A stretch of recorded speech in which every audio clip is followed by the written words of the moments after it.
He moves through the death and decay of the void. He doesn't remember his name. Everything's a blur. He feels pain in his stomach, in his arms, in his veins.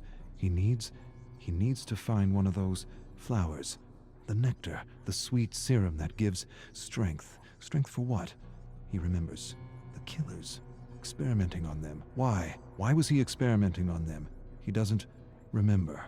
He caused a lot of suffering, but he doesn't feel remorse. He doesn't even know if he should feel remorse. He doesn't feel anything but an ache in the pit of his stomach for power.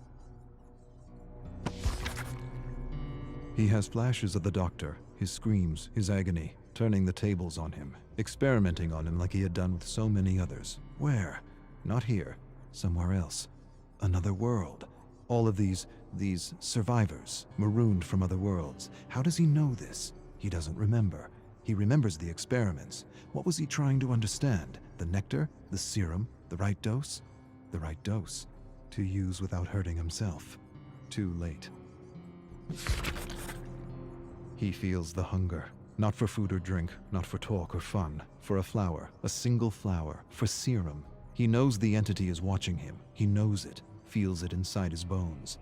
He doesn't want to be snatched for another trial, to suffer or cause suffering. And to what end? The great horrible mystery of it all. He wants to understand this place. He does. But he senses that to know, to really know, would drive him mad.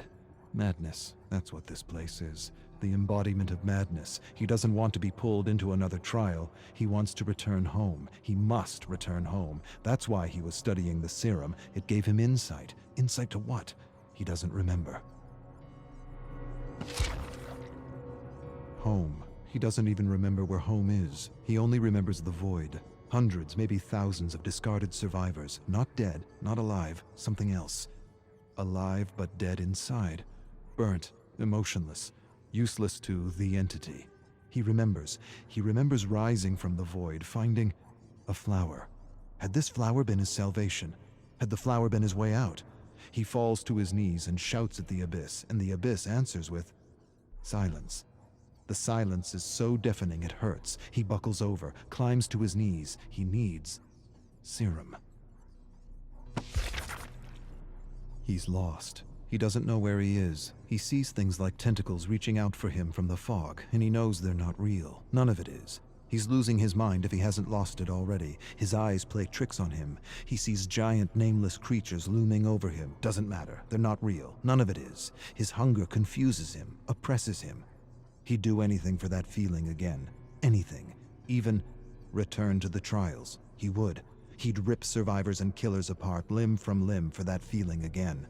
He begins to mumble words. A promise. One flower, and I will do anything.